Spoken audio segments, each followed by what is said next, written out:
고린도후서 6장입니다. 14절부터 18절까지 말씀 함께 합독하겠습니다. 14절의 말씀부터 합독하십니다. 너희는 믿지 않는 자와 멍에를 함께 매지 말라. 의와 불법이 어찌 함께하며 빛과 어둠이 어찌 사귀며 그리스도와 벨리알이 어찌 조화되며 믿는 자와 믿지 않는 자가 어찌 상관하며 하나님의 성전과 우상이 어찌 일치가 되리요. 우리는 살아계신 하나님의 성전이라. 이와 같이 하나님께서 이르시되 내가 그들 가운데 거하며 두루 행하여 나는 그들의 하나님이 되고 그들은 나의 백성이 되리라. 그러므로 너희는 그들 중에서 나와서 따로 있고 부정한 것을 만지지 말라. 내가 너희를 영접하여 너희에게 아버지가 되고 너희는 내게 자녀가 되리라. 전능하신 주의 말씀이니라 하셨느니라. 아멘. 세상과 동화되지 맙시다는 주제로 말씀드리겠습니다. 할렐루야. 아멘. 옆분과 인사하겠습니다. 세상과 동화되지 맙시다. 이 동화되다 사전에 보니까 이렇게 되어 있습니다. 성질이나 양식이나 사상 따위가 다르던 것이 서로 같게 된다 그랬습니다. 오늘 이선호 권사님 기도 중에 이 동화되다, 세상과 짝하다 이렇게 기도를 하셨습니다. 로마서 12장 2절에 보니까 이 세대를 본받는 것, 이게 바로 동화되는 겁니다. 영어 성경에 보니까 같은 말씀인데 이 세상의 패턴에 순응하는 것, 킹 제임스 번역에 보니까 이것을 동화되는 것, 이렇게 성경에 표현되어 있습니다. 우리가 세상에 살면서 세상에 동화되지 않고 살아가는 것, 이거 쉬운 일입니까? 쉽지 않을 겁니다. 인간은 사회적 동물이라고 합니다. 많은 사람들과 만나야 됩니다. 그 만남이 두절되면 외롭게 되고 그게 심해지면 우울증 같은 것도 일어나게 되는 겁니다. 하지만 성경은 세상과 동화되지 말라 그랬습니다. 이유를 보니까 세상과 동화되면 하나님을 잃어버립니다. 교회를 잃어버리고 성도의 위치를 잃어버리게 되는 겁니다. 예를 들면 고린도 교회의 상황을 좀 말씀드리면 고린도전서 5장 1절에 보니까 고린도 성도들이 윤리적으로 도덕적으로 욕을 먹는 사람들이 있었습니다. 계모와 음행을 행하는 사람들이 있었다. 교회 안에 누군지 뻔히 알고 있었는데 사람들은 묵인하고 있었다 그랬습니다. 묵인 뭔지 아시죠?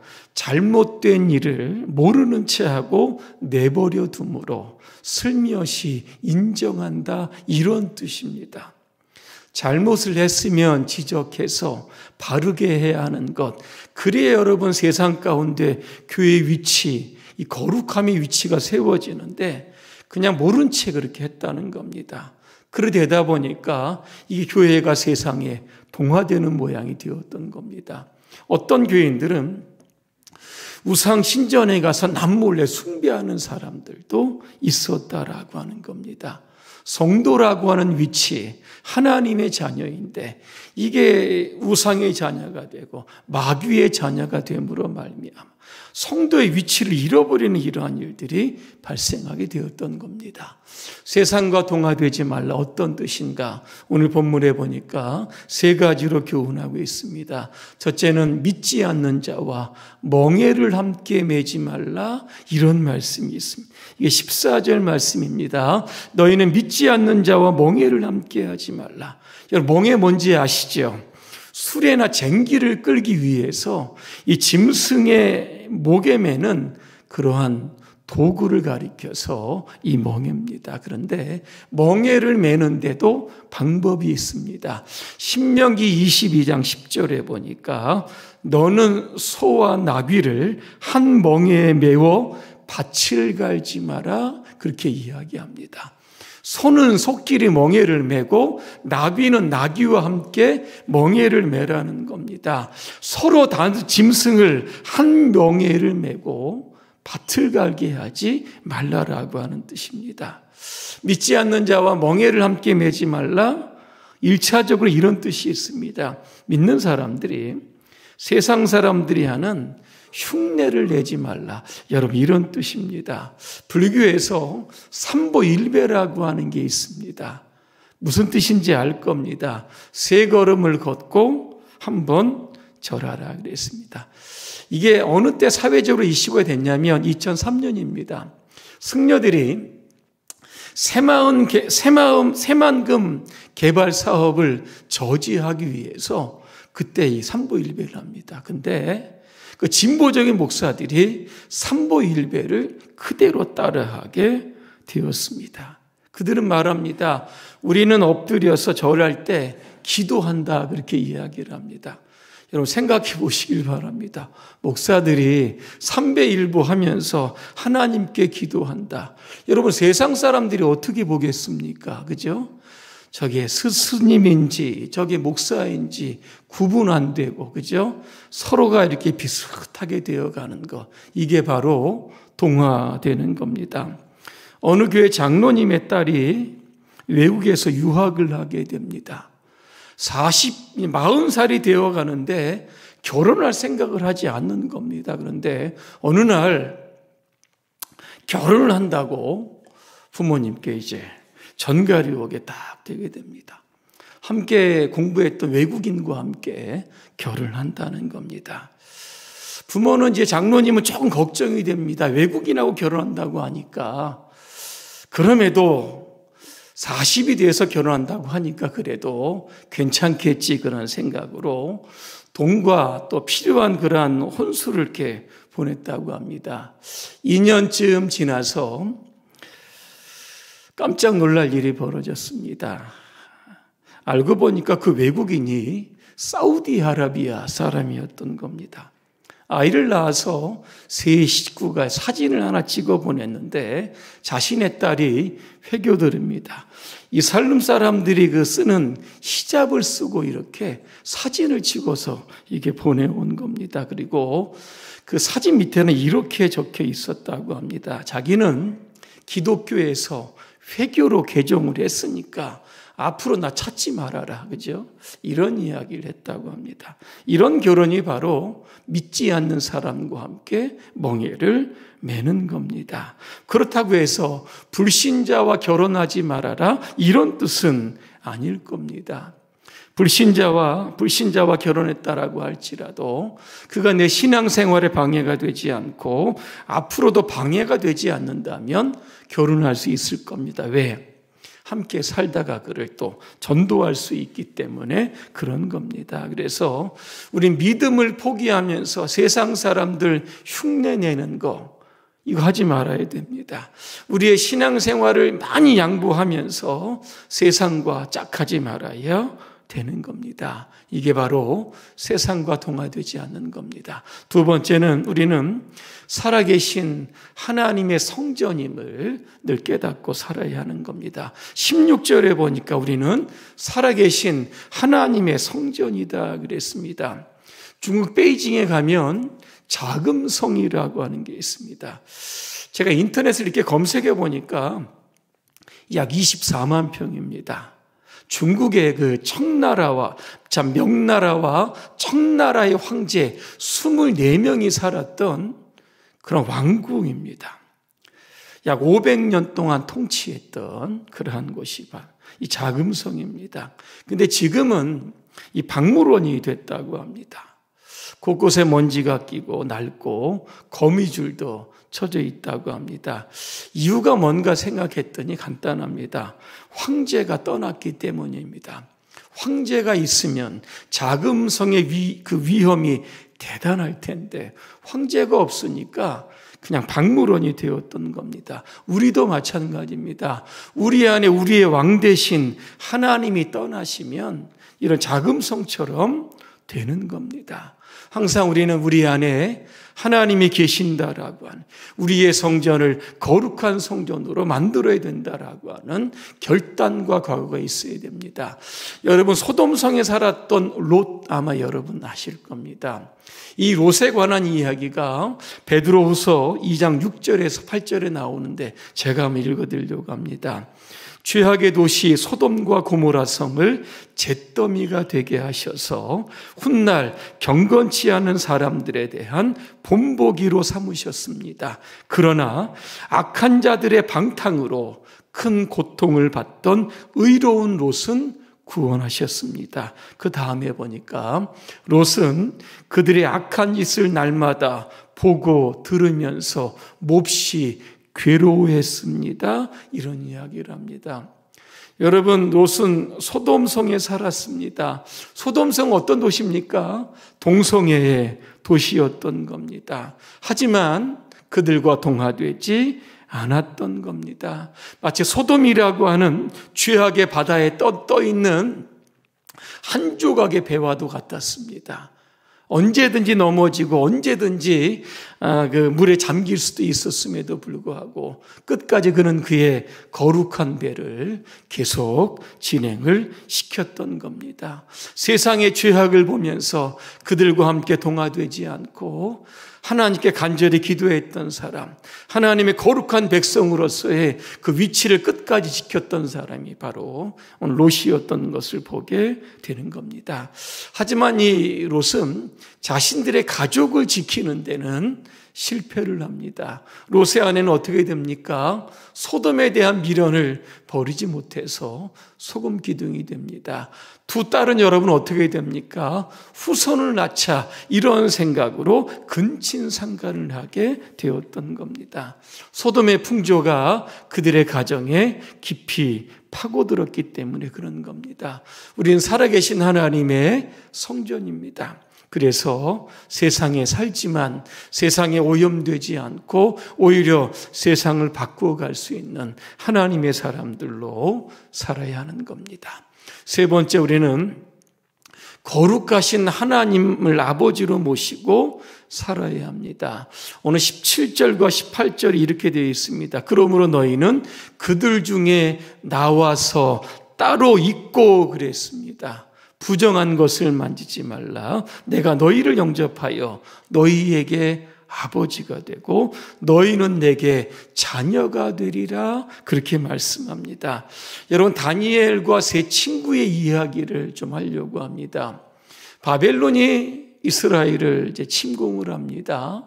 그러면서 왕족 중에 있는 자녀들, 귀족 중에 있는 자녀들을 포로로 끌고 바벨론으로 끌고 갑니다. 여기에 당시에 10대였던 바벨론과 3명의 친구도 포함이 됩니다. 그들이 끌려갔던 바벨론은 여러분 어떤 도시입니까? 우상의 도시입니다. 하나님을 섬긴다는 것 생각도 할 수 없는 그러한 도시였습니다. 바벨론 당시 느부갓네살 왕입니다.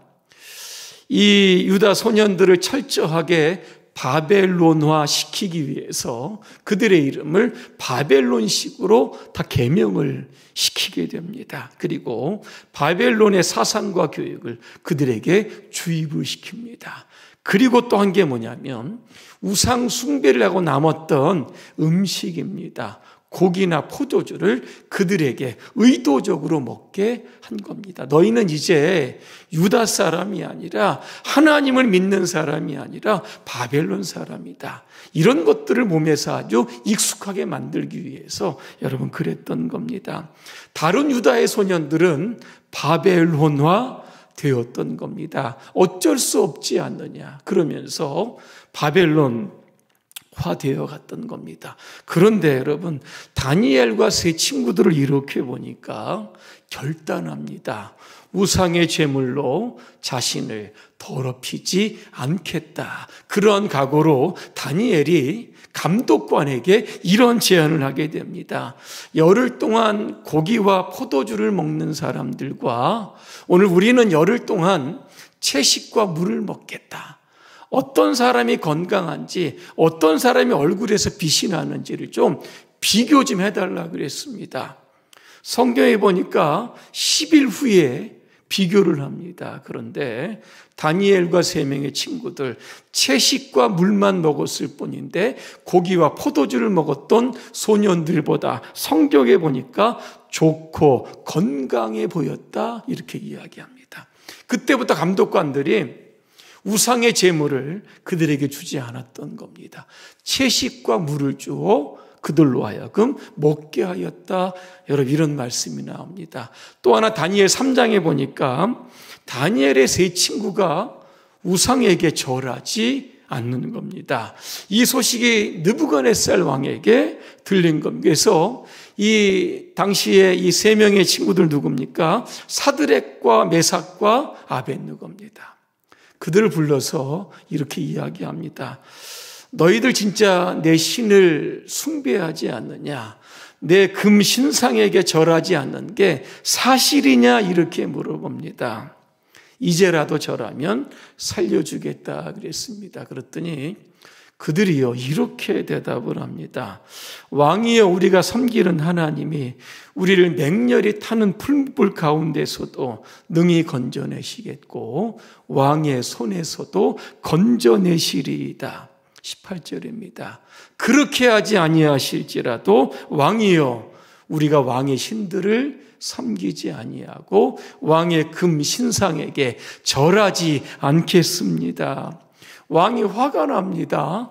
풀무불을 7배나 더 뜨겁게 했다고 그랬습니다. 이 3사람을 불 속에 던지게 됩니다. 성경에 보니까 참 신기한 일이 발생하게 됩니다. 결박해서 불 속에 던졌는데 3명이 아니라 4명이 있었던 겁니다. 불 속에서 막 움직이는 겁니다. 느부갓네살이 보는 겁니다. 저 4번째 사람을 보니까 신의 아들과 모양이 똑같다, 이런 이야기를 합니다. 느부갓네살 왕이요 뭐라고 이야기했는지 아십니까? 불 가까이에 가서 이렇게 외칩니다. 사드락과 메삭과 아벳느고야, 불 속에서 나와라, 그렇게 이야기를 합니다. 그랬더니 사람들이 몰려들 것 아니겠습니까? 그러면 성경이 이렇게 되어 있습니다. 몸이 불에 상하지 않았다.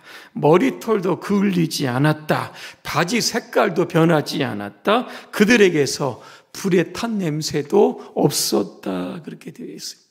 그제서야 여러분 느부갓네살 왕이 뭐라고 이야기한지 아십니까? 너희를 돌보신 하나님을 찬송하라 그랬습니다. 하나님이 천사를 보내셔서 너희를 구원했다 그랬습니다. 그 다음에 여러분 뭐라고 된지 아십니까? 왕이 그들을 바벨론 지방에서 번영을 누리면서 살게 하셨다, 그렇게 되어 있습니다. 바벨론 땅에서 바벨론화 되면 세상에서 성공할 것 같은데 우상이 가득한 땅에서 하나님을 믿고 살았는데, 그죠? 우상 숭배를 했던 느부갓네살 왕이 오히려 반대 의견을 내놓은 겁니다. 너희들의 신이 진짜 신이다, 이러면서 그들 높여주었다라고 하는 겁니다. 세상과 동화되지 않는 것은 단순히 결심만으로는 부족하는 겁니다. 내가 이 일에 목숨을 걸겠다라고 하는 생명을 거는 그런 각오와 결단이 있지 않으면 이것이 불가능한 겁니다. 결론입니다. 우리가 세상과 동화되지 않으려면 하나님을 온전하게 믿어야 됩니다. 이 온전하다라고 하는 단어를 보니까 이 카다로스라고 하는 뜻인데 이게 무슨 뜻인가 하면 포도주에 물을 타지 않는 순수한 원액의 상태를 보고 당시 헬라 사람들은 카다로스 이렇게 불렀다고 합니다. 또한 금속이 아무것도 합금되지 않고 순수한 한 가지 상태가 되었을 때 역시 카다로스 이렇게 불렀다고 합니다. 다시 말하면 하나님을 향한 카다로스는 무엇이겠습니까? 세상에 불순한 것과 섞이지 않는 순수하고 온전한 마음이 바로 이 카다로스의 마음이었던 겁니다. 그래서 철학자 키에르케고르는 이렇게 이야기를 합니다. 온전한 마음이란 우리의 의지가 한 대상만을 향해서 드려진 마음이다. 이렇게 표현을 여러분 했다는 겁니다. 오늘 여러분 카다로스의 마음을 가지시기를 바랍니다. 온전한 마음, 순수한 마음, 그래야 여러분 세상과 동화되지 않고 오히려 세상을 하나님의 나라, 거룩한 도시로 바꾸어가는 그런 거룩한 하나님의 자녀로 살아가시기를 주님의 이름으로 축복합니다. 기도하겠습니다. 은혜로우신 하나님, 우리가 세상 속에 살고 있지만 롯처럼 다니엘과 그의 친구들처럼 세상 풍조와 우상을 따라가지 않고 구별된 하나님의 백성, 살아있는 성전으로 살아가게 하여 주옵소서. 예수님의 이름으로 기도합니다. 아멘.